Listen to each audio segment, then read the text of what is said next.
2 bulan pasca diresmikan, plafon Masjid Tanwirun Najah atau Masjid Tanjak di Bandara Hang Nadim, Batam ambruk. Saat kejadian, tidak ada jemaah yang sedang sholat.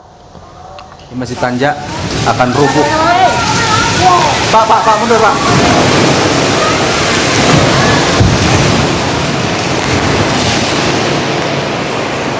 Pemirsa, inilah plafon Masjid Tanwirun Najah atau Masjid Tanjak yang ambruk pada Kamis siang kemarin.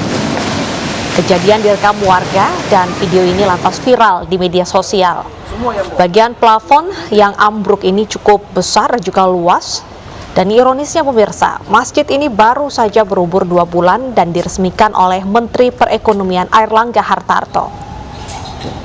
Anggaran dikucurkan Badan Pengusahaan Batam untuk pembangunan masjid ini juga ternyata mencapai 39,9 miliar. Menurut Kepala BP Batam yang juga Wali Kota Batam, Muhammad Rudi, status bangunan Masjid Tanjak masih dalam pemeliharaan. Pemeliharaan ini dilakukan oleh pihak kontraktor yang tentunya memiliki tanggung jawab atas kejadian yang menimpa masjid tersebut. Masjid Tanjak akan rubuh. Pak, mundur Pak. Cari kontraktornya. Kita minta dipertanggungjawab. Saya ada minta SPI ya, BPSPI ya, bukan inspektorat. Satuan Pemeriksa Intern. Periksa, laporkan saya. Periksa keseluruhan, bukan itu aja. Kenapa dia sampai runtuh? Apakah karena Penyidikan kasus dugaan pembunuhan berencana Brigadir Joshua terus bergulir. Polri secara resmi telah memecat 4 perwira secara tidak hormat karena terbukti merintangi proses penyidikan pembunuhan Brigadir Joshua.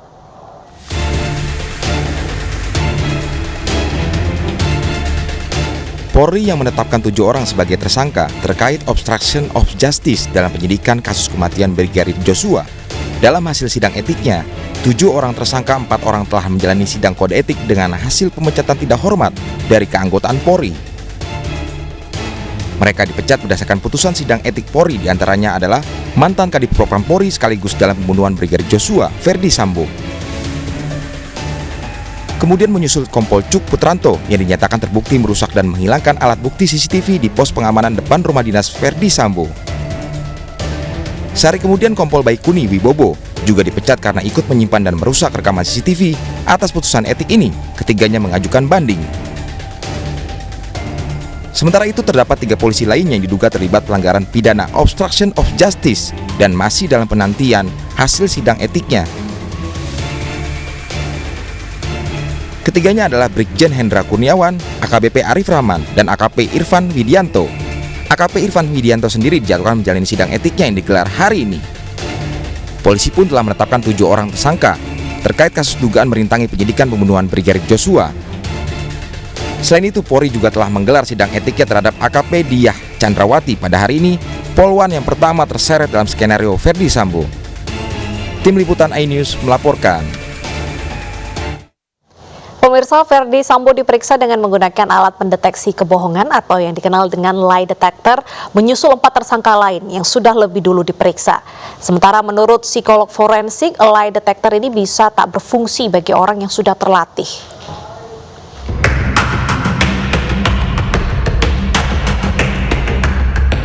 Irjen Ferdi Sambo, tersangka pembunuhan Brigadir Joshua, sekaligus tersangka penghalangan penyidikan menjalani pemeriksaan dengan lie detector atau alat pendeteksi kebohongan. Pemeriksaan digelar di Puslap 4 Barreskrim Polri Babakan Madang, Kabupaten Bogor, Jawa Barat. Lie detector atau uji poligraf sebelumnya juga dipakai untuk memeriksa 4 tersangka lain, yaitu Barada Richard Eliezer, Bribka Riki Rizal, Kuat Ma'ruf, dan Putri Chandrawati. Asisten rumah tangga Sambo bernama Susi juga diperiksa. Namun hasil pemeriksaan tidak disampaikan secara gamblang kepada publik. Hasil poligraf atau lie detector itu adalah pro-justitia. Ya, itu juga konsumsinya penyidik. Dengan syarat tingkat akurasi 93%, maka itu pro-justitia.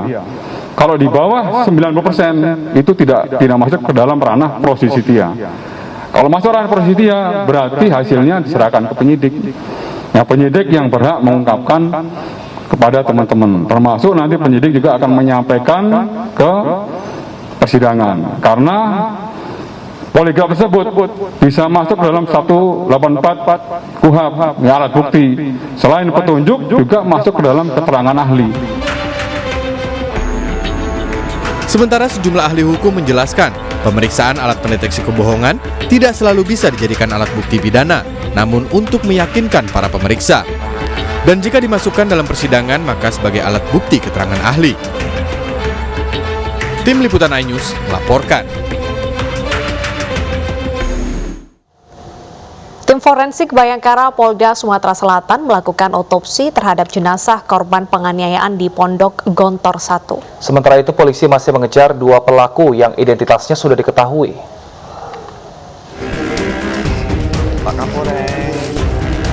Tim forensik Rumah Sakit Bayangkara Palembang menggelar otopsi jenazah AM di pemakaman TPU Sungai Selayur, Kalidoni, Palembang.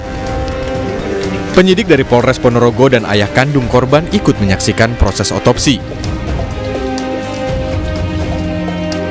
Sementara itu, proses penyidikan kasus kematian santri Pondok Pesantren Gontor asal Palembang terus dilakukan. Polisi juga memburu 2 santri yang diduga sebagai pelaku.